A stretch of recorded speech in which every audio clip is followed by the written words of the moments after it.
Wow, ang ganda talaga sa bahay ni Carla. Nanay ni Carla may mensahe sa Jumpscare.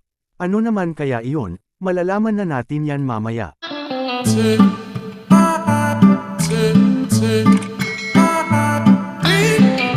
Isa namang mapalang araw sa inyong lahat mga kalingap, sana po ay lagi kayong nakasuporta sa aking ginagawang reaction video. At kung nagustuhan po natin ang ganitong kwento, huwag po nating kalimutang mag-subscribe sa maliit na channel na ito, at paunawa ating tapusin ang kabuohang nilalaman nito. Siyempre huwag din nating kalimutang suportahan ang ama ng kalingap na si Val Santos Matubang at Kalingap Rab. Aking tuwa ang nadarama ngayon ni Carla at parang hindi siya makapaniwala sa kanyang na-achieve sa buhay, lalo na ang kanyang magulang ay sobrang napaproud sa kanya at napaiyak na lang ito bigla. Gravy, ilang tulog na lang kompleto na ang bahay mga kalingap. Na ipinasilap kay Kalingap Rab sa bagong update bahay ni Baby Carla. Ay marami talaga ang humahanga ngayon at mapapatingin ka talaga kapag ikaw ay napadaan sa bahay.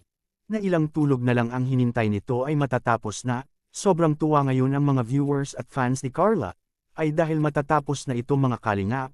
Kaya malaki talaga ang pagpapasalamat ngayon kay Carla sa nag-sponsor nito sa bahay, ay dahil hindi sila humihinto sa pagbibigay ngayon sa pangangailangan sa bahay mga kalingap.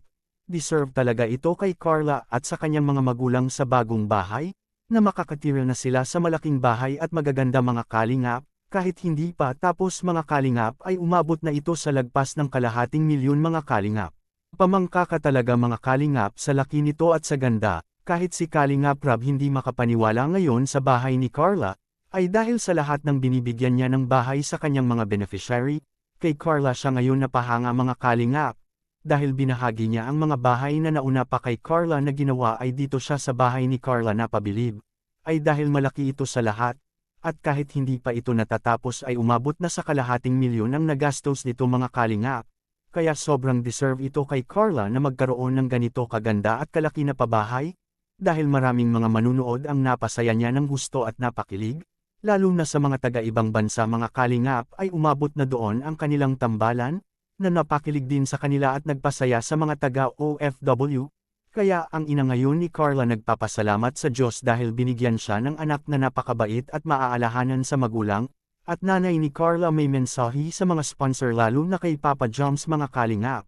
Ano naman kaya ito mga kalingap? Tara ating panuurin sa maikling video. Po, salamat kasi nagkaroon po ako ng anak na biniyayaan po ako ng Diyos na may anak na. Katulad po ng anak ko, mabait, matulungin sa magulang. Tapos masunurin po mga alalahanin. Tapos kay Jomar, salamat din sa kanya. Kasi po, kung hindi po silang dalawa sa love team po nila, di wala naman po ang anak ko maaabot na ganyan po. Walang tutulong. Nung masasabi nyo ngayon kay Carla mga kalingap, na magkaroon na ito ng magandang bahay at malaki, please comment and God bless us all.